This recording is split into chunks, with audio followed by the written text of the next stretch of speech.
ত্রয়োদশ জাতীয় সংসদ নির্বাচনকে ঘিরে দেশজুড়ে প্রার্থী, ভোটার, কর্মী সমর্থকদের মধ্যে উৎসবের আমেজ বিরাজমান। প্রার্থীরা ভোটারদের কাছে যাচ্ছেন, চাইছেন ভোট। তবে নির্বাচনী প্রচারণায় গাজীপুর ৩ আসনে দেখা গেল ভিন্ন এক চিত্র। বুলেট প্রুফ জ্যাকেট পরে গণসংযোগে নেমেছেন স্বতন্ত্র প্রার্থী ইজাদুর রহমান মিলন। বিএনপি থেকে বহিষ্কৃত মিলন ত্রয়োদশ সংসদ নির্বাচনে গাজীপুর ৩ আসন থেকে ঘোড়া প্রতীকে স্বতন্ত্র হিসেবে প্রতিদ্বন্দ্বিতা করছেন। কিউব হোল্ডিংসের গল্পে সেই রেখাটি আঁকা হয়েছিল আজ থেকে ১ যুগ আগে।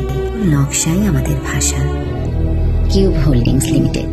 ২২ জানুয়ারি শ্রীপুরের পৌর এলাকায় বিভিন্ন স্থানে ভোটারদের সঙ্গে মতবিনিময় ও গণসংযোগ শেষে সাংবাদিকদের সঙ্গে কথা বলতে গিয়ে মিলন বলেন, সম্প্রতি মোবাইল ফোনে তাকে একাধিকবার হুমকি দেওয়া হয়েছে। তাই ব্যক্তিগত নিরাপত্তার কথা বিবেচনা করে বুলেট প্রুফ জ্যাকেট পরে বাড়ি থেকে বের হয়েছেন তিনি। সার্বিক পরিস্থিতি বিবেচনায় নিজের নিরাপত্তা নিজেকেই নিশ্চিত করতে হচ্ছে।